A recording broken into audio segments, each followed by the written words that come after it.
Parliament ഇടപെട്ട് തന്റെ ജനതയുടെ ഈ വലിയ പ്രശ്നം ഉന്നയിച്ച് ഈ നിയമം ഒന്ന് പരിഷ്കരിച്ച് ഈ പ്രശ്നം പരിഹരിക്കാനുള്ള ഇടപെടലും നടത്താത്ത ആളാണ്. ഇവിടെ ഒന്ന് പ്രസംഗിച്ചാൽ പോരല്ലോ, അത് കാണണം, വലത്തി കാണണം, ജനത്തിന് അനുഭൂതി വരണം. വന്നിട്ടില്ല, പാർലമെന്റ് അംഗമാണ് ചെയ്തിട്ടില്ല.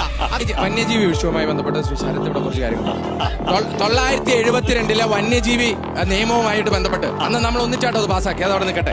2/8/2022 അതുമായി ബന്ധപ്പെട്ട് പാർലമെന്റിൽ ചർച്ച നടന്നത്.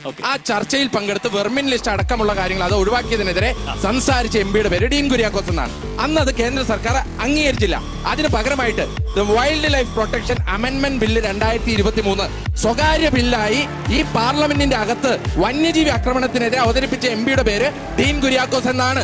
അതും മാത്രമല്ല, ഇവിടെ നഷ്ടപരിഹാരം കൊടുക്കുന്നതുമായി ബന്ധപ്പെട്ട് പ്രശ്നമുണ്ടായപ്പോ the payment of compensation to victims of wildlife encounters bill 2021 എന്ന സ്വകാര്യ ബില്ല് 2021 ഡിസംബർ 3 ലോകസഭയിൽ അവതരിപ്പിച്ച എംപിയുടെ പേര് ഡീൻ കുര്യാക്കോസ് എന്നാണ്. അതും മാത്രമല്ല, പാർലമെന്റിൽ മാത്രമല്ല, ഇവിടെ തെരുവോരങ്ങളിലും ഈ വന്യജീവി വിഷയം ഉണ്ടായപ്പോ സമരത്തിനിരുന്ന എംപിയുടെ പേര് ഡീൻ കുര്യാക്കോസ് എന്നാണ്. അബിൻ പറഞ്ഞ കാര്യങ്ങൾ അതിനോട് പ്രതികരിച്ചില്ലെങ്കിൽ എന്താ അർത്ഥം അറിയോ? അത് താങ്കൾ സമ്മതിക്കുന്ന അർത്ഥം? അത് ശരിയാണ്. ഞാൻ പറഞ്ഞ പാർലമെന്റ് ചില ചോദ്യമൊക്കെ ചോദിച്ചിട്ടുണ്ടോ? ഞങ്ങൾ പറയുന്നില്ല.